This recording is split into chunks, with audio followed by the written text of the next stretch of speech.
কি কি কি কি হয়েছে কি হয়েছে কি বললো অপার অপার কি বললো? প্রথম হয়েছে ঠাম্মি, প্রথম হয়েছে। প্রথম? তুই প্রথম হয়েছিস? মিঠি, এত বড় কথাটা তুই এখন বললি? কি করব বলো মিঠিল দি, ভাবলাম একটু সারপ্রাইজ দিয়ে সবাইকে কথাটা বলবো, কিন্তু সিচুয়েশনটা এমন করে দিল।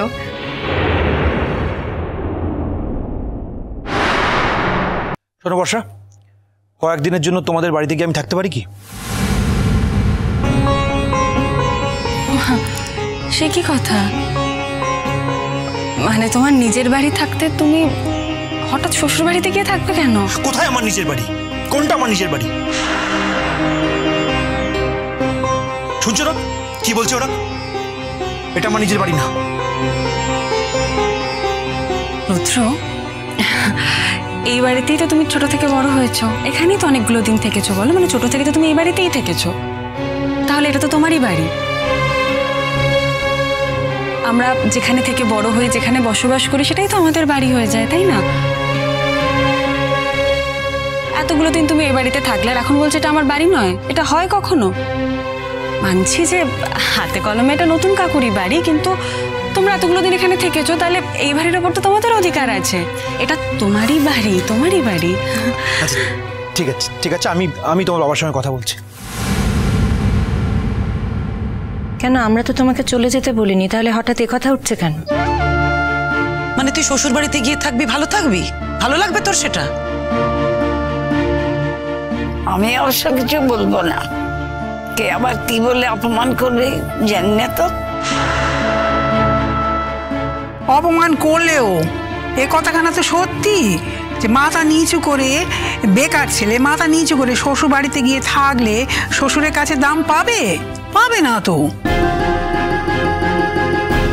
চাকরি বাকরি নেই, এরকম করে যদি যাস, আরেকবার বলছি, শ্বশুর বাড়িতে গিয়ে থাকলে শ্বশুর কিন্তু কোনোদিন দাম দেবে না, এই কথাখানা মনে রাখিস। কাকিমা, তুমি জিজ্ঞেস করো না শ্বশুর বাড়িতে গিয়ে থাকতে হবে কেন? মিঠিল, তোকে আমি সেই কৈফিয়ত দেব না।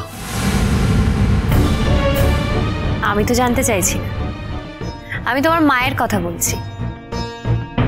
না, তোমার মায়ের নিশ্চয়ই জানার অধিকার আছে। হ্যাঁ, আমি সেটাই তো বলছি, আমরা তো তোকে কেউ চলে যেতে বলিনি। তা তুই হঠাৎ এই সিদ্ধান্তটা নিচ্ছিস কেন? আমার জন্য? তাই তো বুবলাই, আমি এখানে আছি বলে। আগে হলে হয়তো আমি বলতাম ঠিক আছে আমি চলে যাচ্ছি এই বাড়ি ছেড়ে, তুই থাক, কিন্তু এখন আর সে কথাটা বলতে পারছি না। কেন জানিস?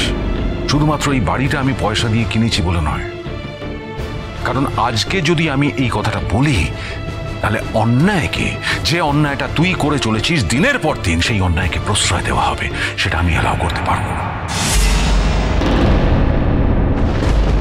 তুই অন্যায় করছিস, ভুল করছিস, অথচ তুই মনে করছিস তুই সমস্ত অন্যায়, সমস্ত ভুলের ঊর্ধ্বে। তুই এমন একটা মানসিক অবস্থার মধ্যে দিয়ে যাচ্ছিস যে তুই বুঝতেও পারছিস না যে তুই যা যা করে চলেছিস সেই সমস্ত কিছু ভুল, সেই সমস্ত কিছু অন্যায়। যাকে যাক, এসব কথা থাক। আমার মিঠিমা আজকে এত ভালো রেজাল্ট করেছে, টপার হয়েছে, আজকে তো সেলিব্রেশন হওয়া দরকার। আমি কিন্তু আজকে কোনো বারণ শুনবো না, নো রেস্ট্রিকশন। আজকে চাইনিজ খাওয়া হবে। দুপ্লেট, আমার দুপ্লেট খাবো, দুপ্লেট। থ্যাংক ইউ নতুন কাকু, এইটাই তো বলতে পারছিলাম না। বোকা মা আমার, এটা তোকে বলতে হবে? আমি তোর বাবা নই ঠিকই,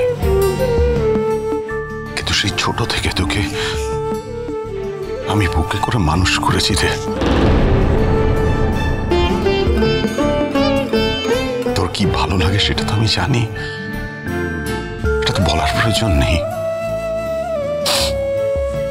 দেখো, বোকা মেয়েটা কাঁদছে, কাঁদে না বেটা, কাঁদে না। বর্ষা, তুমি কি তোমার বাবাকে ফোন করবে না করবে না? নাহলে আমি করছি। আমি তো ফোন করতেই পারি, কিন্তু কিন্তু কি? দেখো, আমার এখন চাকরি নেই, তাই বাড়ি ভাড়া করার মতন পয়সা নেই। চাকরি পেয়ে গেলে তখন একটা বাড়ি ভাড়া করে আমরা চলে যাব। একটা ইন্টারভিউর কল এসছে, ইন্টারভিউটা ঠিকঠাক দিতে পারলে আমার চাকরিটা হয়তো হয়ে যাবে। তখনই তাহলে যাও, আর তো কটা দিন বাকি। না ঠাম্মি, আমার আর এক মুহূর্ত থাকতে ইচ্ছা করছে না এই বাড়িতে।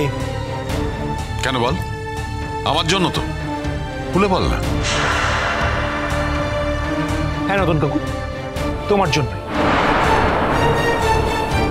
তোমার জন্য এই বাড়িটা আমার কাছে বিষ হয়ে গেছে। এক মুহূর্ত আমার এখানে থাকতে ইচ্ছা করে না, এক মুহূর্ত না। তুমি এই বাড়িতে থাকলে আরো অনেক ঘটনা ঘটবে, যেগুলো আমার ভালো লাগবে না, আমি মেনে নিতে পারবো না। আর যদি তার মধ্যে আমার মা জড়িয়ে থাকে, তাহলে আমি অ্যাকসেপ্ট করতে পারবো না, রিঅ্যাক্ট করবো। তার থেকে আমার চলে যাওয়াই ভালো। কি ঘটনা ঘটেছে বল। অর্ধেক কথা বলবে না বুবলাই।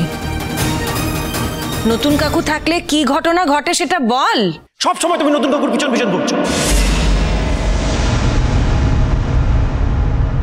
উনি কি খাবে না খাবে সবকিছুর খেয়াল রাখছো কেন? উনি কি তোমার হাজবেন্ড যে হসপিটাল থেকে ফিরেছে বলে সবকিছু খেয়াল রাখতে হবে? বাড়িতে আর কেউ নেই, কাউকে দায়িত্ব দিতে পারছো না, সব নিজে করবে। এবারের লোকের ওপর দায়িত্ব আমি দিতেই পারি, দিদি ভাইয়ের ওপর দায়িত্ব দিতে পারি। তোমাদের ঠাম্মিদের ওপর নিশ্চয়ই আমি এই দায়িত্ব দেব না। তবে সত্যি কথা কি জানিস, এই দায়িত্বটা না ছেড়ে দিয়ে আমি নিজেই শান্তি পাই না। মনে হয় সমস্ত কিছু নিজে হাতে করি। তোর নতুন কাকুরও নিশ্চয়ই ভেতরে ভেতরে তাই মনে হয়। কি করা যাবে বল? একজন মানুষ যদি অন্য আরেকজনের সেবা করতে চায়, আর আরেকজন যদি অসুস্থ হয়ে শুধু সেই সেবাটুকুই পেতে চায়, তাহলে কি হয় বুবলাই? পৃথিবীর বুকে তো কোনো ভূমিকম্প আসবে না। আমি না অবাক হয়ে যাই, তুই তো ইয়াং, একদম এই জেনারেশনের ছেলে, তো কোনো ভালো বন্ধু ছিল না?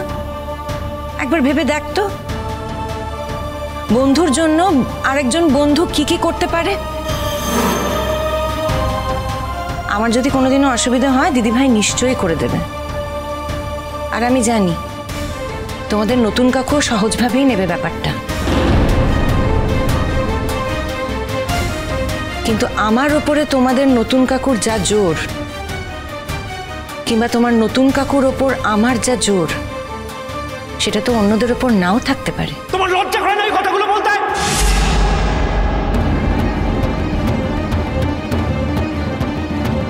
কেন লজ্জা করবে কেন? সত্যি কথাই তো বলছি। তোর মায়ের সঙ্গে আমার এমন কোনো সম্পর্ক নেই যাতে লজ্জা লাগতে পারে। হ্যাঁ, যখন সেই সম্পর্কে তুই কাদা ছেটাস, তখন আমার লজ্জা লাগে। লজ্জা লাগে তোর কথায়, অন্য কোনো কারণে আমাদের লজ্জা লাগার কোনো কারণ নেই। ভবিষ্যতের কথা আমি জানি না, ভবিষ্যতের কথা কেউ বলতে পারে না, কিন্তু তোর মায়ের সঙ্গে আমার যে পবিত্র বন্ধুত্বের সম্পর্ক, সেইটা কাদা ছিটিয়ে নষ্ট করিস না বুবলাই। অন্যায় হবে। আমি তোর কাছে হাত জোড় করছি, এই অন্যায় তুই করিস না।